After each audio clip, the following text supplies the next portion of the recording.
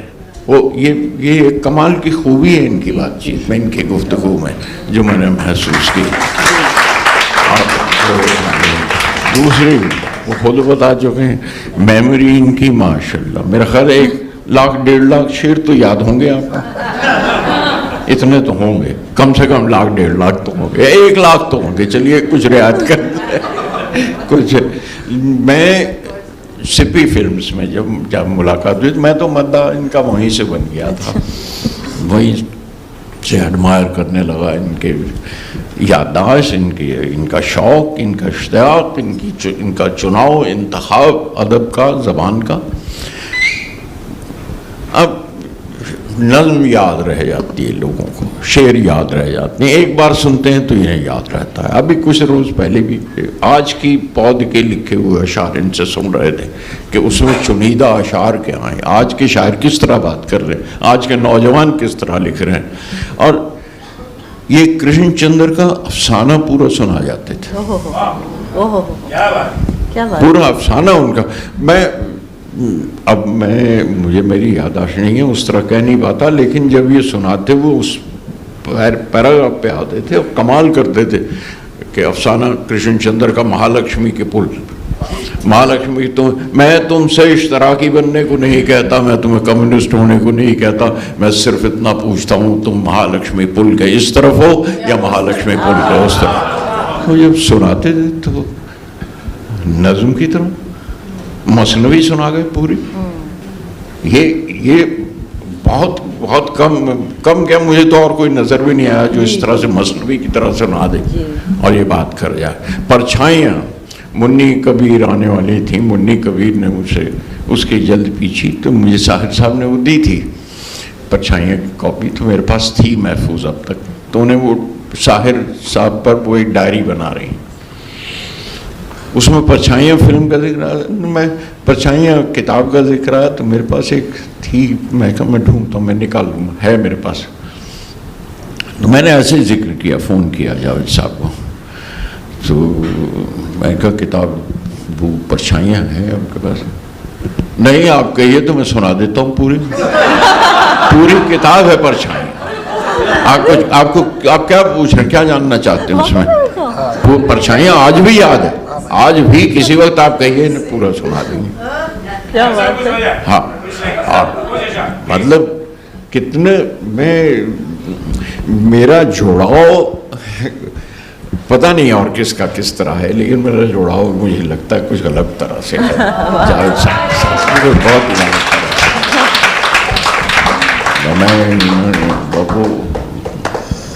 वो जादू और साहिर और जादू, वो एक वाक़या है, वो अभी नहीं सुनाना चाहता, वो उदास हो जाती है, लेकिन आपने ट्रांसलेट किया। जी हाँ, वो मुझे एक वाक़या सुनाया ऐसे बात करते हुए जावेद साहब ने, तो अब मैं वो वाक़या नहीं सुना रहा हूँ, लेकिन इतना बताऊँ कि मैंने वो लिखा और लिखने के बाद मैंने इजाज़त चाहिए, मैं कहा मैं ये लिख लूँ। मैं उस ज़माने में कुछ बायोग्राफिकल शॉर्ट स्टोरीज लिख रहा था कि जैसे बायोग्राफिकल नॉवेल्स होते हैं, why not a short story.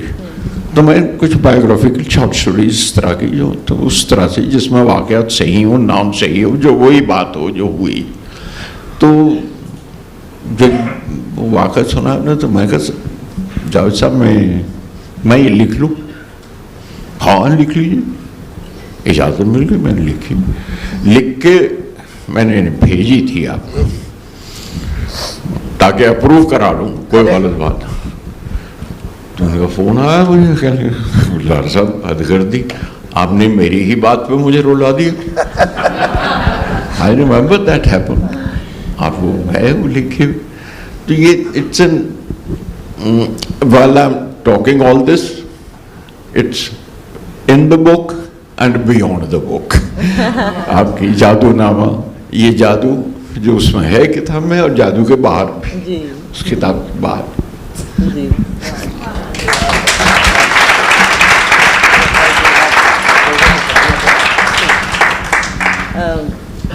अब हम एक इंटरेक्शन रखते हैं, आप लोग भी इनसे पूछिए, बात करें, अच्छा रहेगा अगर एक अच्छी सी बात हो। मैं एक चीज और ऐड जी, कर जी। देना चाहता हूँ।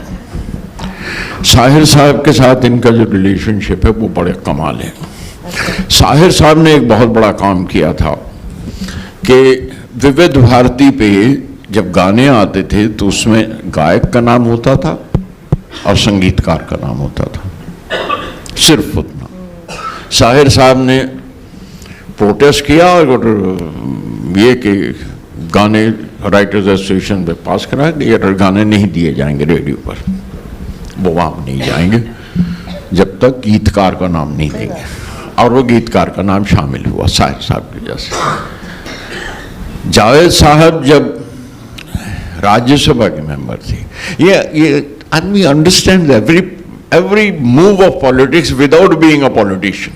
करेक्ट। ये कमाल है जावेद साहब आपका, वो समझते हैं पूरी politics, but he is not a politician. और ये राज्यसभा के मेंबर जब हुए, इन्होंने वो काम किया जो बहुत बड़ा साहिर साहब से भी आगे का। इन्होंने जो कॉपीराइट हर हिंदुस्तान के हर जबान के हर शायर, हर अदीब, हर राइटर के लिए वो सांकल जो ब्रिटिश पीरियड से चली आ रही थी, जो अभी तक चूकती नहीं थी, कहीं ना कहीं हाथ में कहीं गले में पड़ी हुई थी, उससे आज़ाद करवाया हिंदुस्तान के हर राइटर को, हर शायर को। और ये बहुत बड़ा काम है आपका। I wish you had spoke कि आप इसकी तफसील अगर बयान करते तो इस किताब में महफूज हो जाती, ताकि वो तारीख के लिए सनद रहे पूरी तफसील के कैसे पहुंचे आप वहाँ तक। शुक्रिया, सॉरी आप वो जो जिन शहरों में आप रहे हैं उनका भी थोड़ा हाथ रहा है। लखनऊ में अदब सिखाया जाता है, मुंबई में हम सीधी बात करते हैं, लेकिन वेस्टर्न यूपी में, अलीगढ़ में क्या होता है, थोड़ा कटाक्ष, थोड़ा सेटायर का इस्तेमाल होता है। किसी ने दरवाजे पे खटखटाया, सामने से कोई निकला, बोला अरे मैयत तो उठी नहीं हमारी, आप कैसे आ गए? तो वो बात वही होती, लेकिन ज़रा नमक मिर्च लगा के तो कॉन्वर्सेशन ज़रा स्पाइसी हो जाता है। तो जावेद साहब की एक अच्छी बात यह है कि वो उसी बात को एक ऐसे अंदाज में आपसे कहेंगे कि आप 5-10 मिनट तक उसी पे सोचते रहें कि वाह ये जुमला ये लाए कहाँ से। तो वो कॉन्वर्सेशन स्किल्स कुछ ऐसी हैं जो ख़ास तौर से पार्लियामेंट में जब हमने इनकी देखी तो हम वाह वाह करते रह गए। और अफसोस कि इस वक्त इस संसद में नहीं है, उन्हें होना चाहिए था, ऐसे लोगों को होना चाहिए। माइक हम देते हैं आपको और please feel free to converse directly.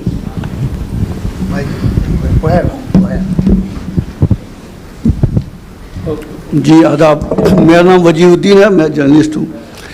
गुलजार साहब ने कहा कि झगड़ा नहीं करते, आप लड़ाई नहीं करते, लेकिन मुझे याद आता है किसी बॉम्बे में कई साल पहले डॉक्टर रफ़ीक ज़करिया की किताब का इजरा हो रहा था, खुशवंत सिंह भी वहाँ थे और वहाँ बात खुदा की चल रही थी, डिस्कवरी ऑफ गॉड की बात हो रही थी। तो खुशवंत सिंह को डॉक्टर रफ़ीक ज़करिया ने कहा था कि तुम जो है खुदा से कॉम्प्रोमाइज़ कर लो, have peace with God and I will promise a place in जन्नत। अब न खुशवंत सिंह है न रफ़ीक ज़करिया है, मैं तो जन्नत की ज़मानत नहीं दे सकता आपको, लेकिन बहुत लोग मुझसे पूछते हैं, जो मैं आज आपसे पूछना चाहता हूँ इस महफिल में, कि खुदा से आपका झगड़ा क्यों हो, कैसे शुरू हुआ और इसके पीछे क्या राज है जो आज तक आपसे खुदा से कॉम्प्रोमाइज़ नहीं हो सका। सर वो जन्नत में मेरे फेवरेट फ्रूट्स नहीं है। केला वहाँ मिलता नहीं है जो मेरा सबसे अमरूद नहीं है वहाँ, तो जो मेरे फेवरेट फ्रूट्स हैं वो जन्नत में नहीं, तो हो सकता है कि जहन्नुम में हो, तो मैं इसलिए जन्नत जाने की कभी कोशिश नहीं करता। लेकिन लड़ाई आइडियोलॉजिकल है, ये बात तो सही है। मुझे बहुत से लोग पूछते हैं on a slightly more serious note कि why are you an atheist, आप नास्तिक क्यों हैं? मेरा बहुत सिंपल जवाब है, बिकॉज आई थिंक, मैं सोचता हूँ, इस वजह से।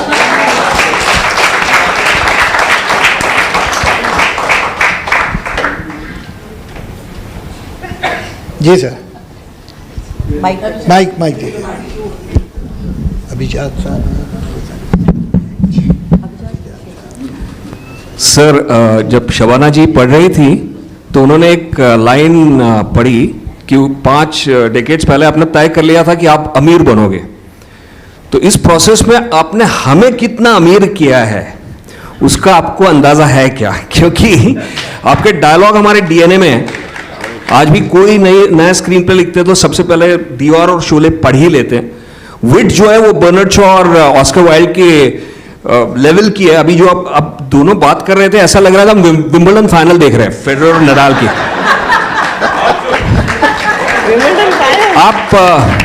आप चारवाक के डिसेंडेंट है सर मेरे हिसाब से।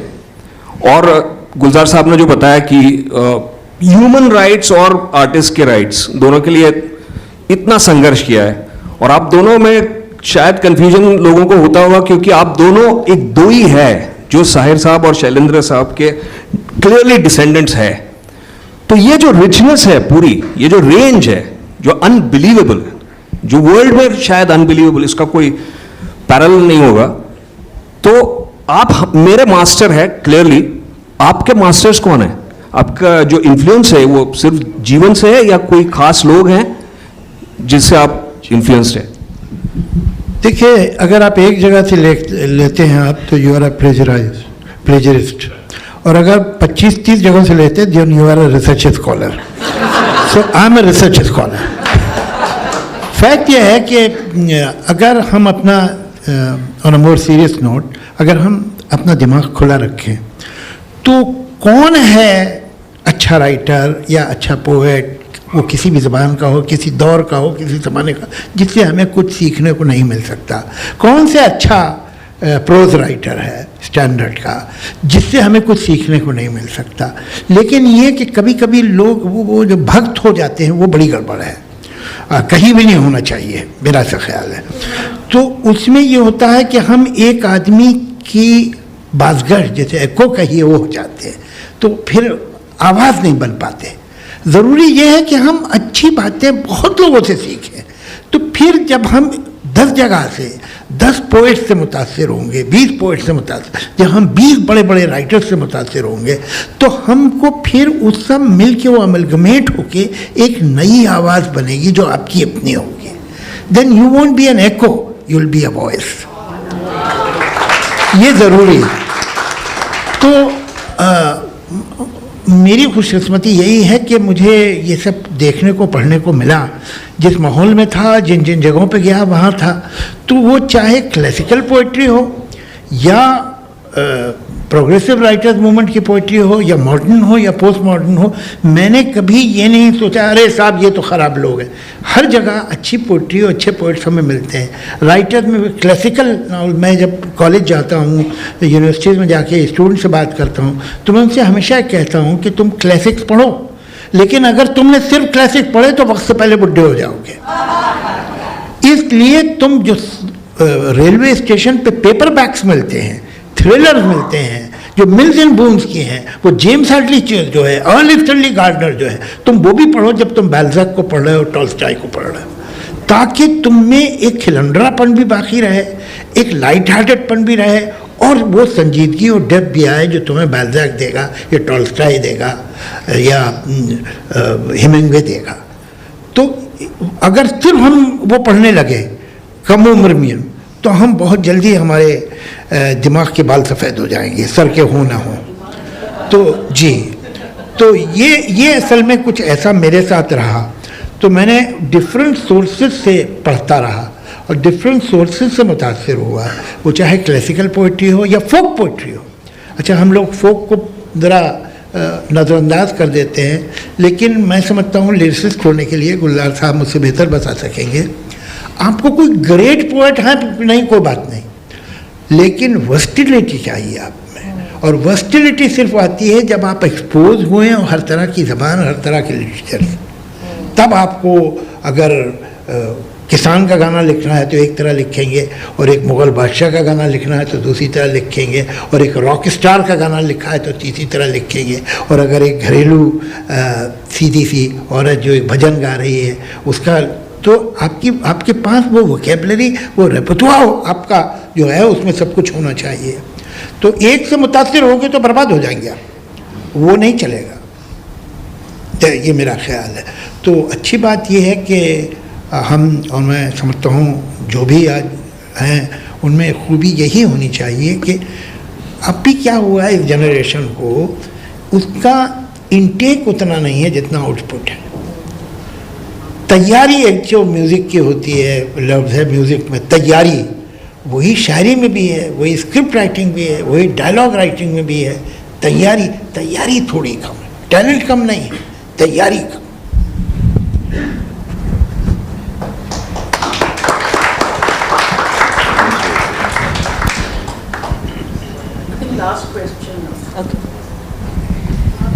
मैं लास्ट से माफ़ कीजिए, ये हमारे बहुत अच्छे दोस्त हैं राजदीप सरदेसाई। अब वो अंग्रेज़ी के जर्नलिस्ट हैं, तो बीच में उन्हें ख्याल आया शायद कि भाई मैं इतना कामयाब अंग्रेज़ी का जर्नलिस्ट हूँ, तो मैं हिंदी में भी एक अगर इंटरव्यू वगैरह किया करूँ तो और भी ऑडियंस तक पहुँचूँगा। तो उन्होंने हिंदी में एक शुरू किया और मेरी किस्मत के पहला आदमी मैं था। तो वो जैसे भी अपनी ज़बान से थोड़े अटक के कूद के फांद के सवाल कर रहे थे, आखिरी सवाल उनका, चूँकि अभी आपने आखिरी सवाल का, उससे मुझे याद आया। कहना, जावेद साहब आपको इतने अवार्ड मिल गए, आपकी फिल्में इतनी चल गई, गाने सुपरहिट हो गए, आपकी पोइट्री अप्रिशिएट हो गई, आपकी कोई आखिरी ख्वाहिश?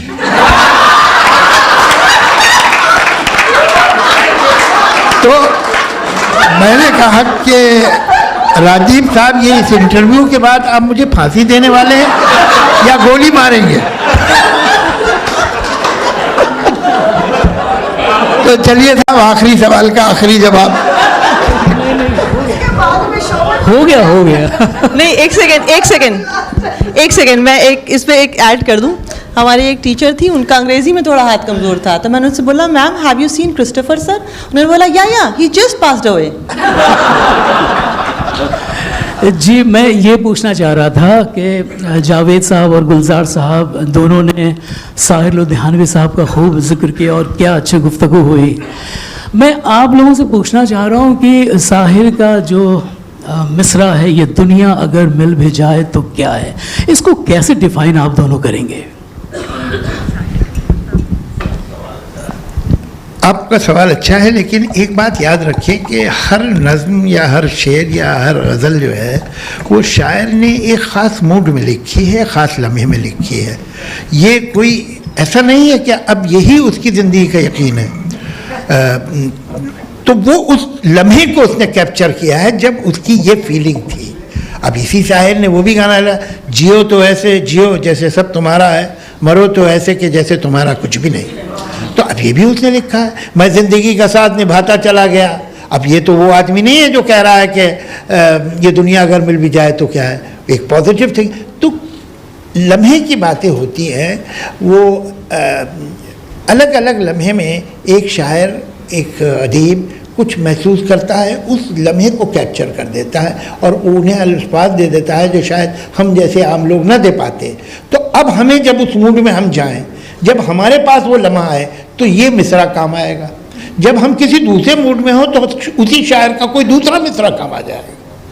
तो ये देखिए कि क्या ये बात जो कही जा रही है वो यूनिवर्सल नहीं है, लेकिन एक पल की हकीकत है। तो ये बात कितनी अच्छी तरह कही गई। गुलजार साहब, आप क्या कहना चाहेंगे इस पे? जी, ये आखिरी सवाल का आखिरी जवाब था।